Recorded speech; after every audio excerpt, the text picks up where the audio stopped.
autominutid toob teieni Alexela.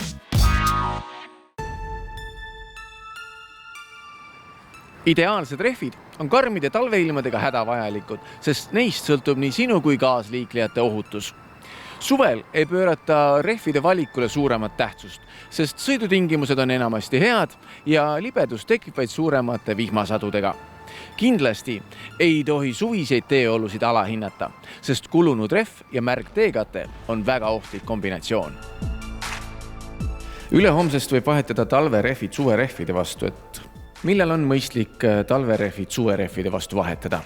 Üldjuhul sõltub see ikkagi ilmast, et ei sõltu kuupäevast, et keskmine temperatuur võiks olla ikkagi +7 kraadi, siis suverehv hakkab korralikult tööle. Ütleme, et mu autol on aastaringseks kasutamiseks mõeldud lamellrehvid, mis ei vajagi vahetamist. Millised on lamellrehvide plussid ja miinused?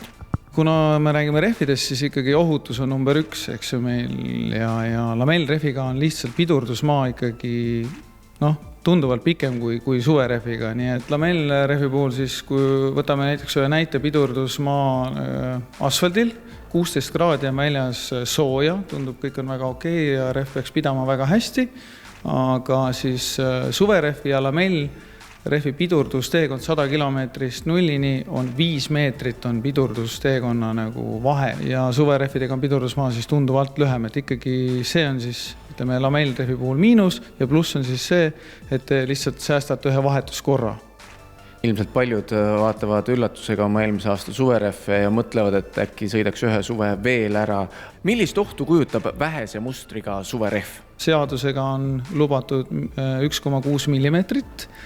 Kindlasti peaks siis selle ära mõõtma ja kodustes tingimustes on selleks alati, ma olen alati kasutanud ja soovitan edaspidi ka 2 eurost münti, millega siis saab ise mõõta siin, kus hakkab tumedam osa, siis on lubatud 3 millimeetrit. Kuigi 1,6 on lubatud seadusega, siis ikkagi rehvi müüjad ja professionaalid soovitavad ja paluvad lausa ära vahetada ikkagi rehvid 3 millimeetri pealt. Et see 1,6 on ikkagi väga-väga äärmus ja ohtlik juba. Et kindlasti mitte kevadel ja sügisel minna sellise rehviga üldse teele, et ikkagi soovitan kas siis vähe kasutatud, vaid pigem ikkagi uus rehv osta, et sellise rehviga ei ole mõtet ja see on väga ohtlik, ei tohi minna sellise rehviga teele.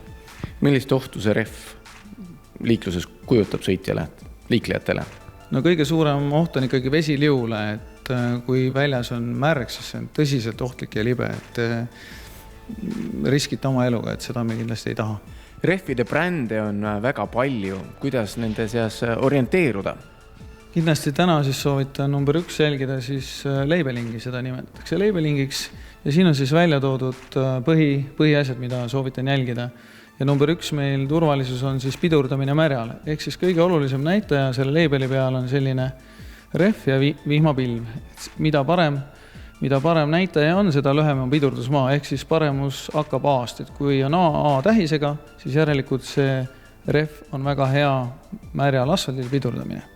Järgmisena on siis, mis tänapäeva inimestel on oluline, on veeretakistus. Mida väiksem on veeretakistus, ehk mida ülespoole siin skaalas tõuseb, seda ökonoomsem see rehv on, ehk siis auto võtab vähem kütust. Inimesed üldjuhul üritavad osta võimalikult soodsalt, aga soodne rehv ikkagi ei pruugi olla alati nii hea, kui räägitakse või et selle rehviga näiteks ei saa nii kaua sõita kui kallima rehviga, et te teete ühekordse soodsa ostu, aga hiljem selgub, et te peate ostma sügisel juba uued rehvid, kuna need on nii ruttu ära kulunud. Et pigem ostke 10 eurot kallim rehvi ja te saate tõesti palju parema rehvi.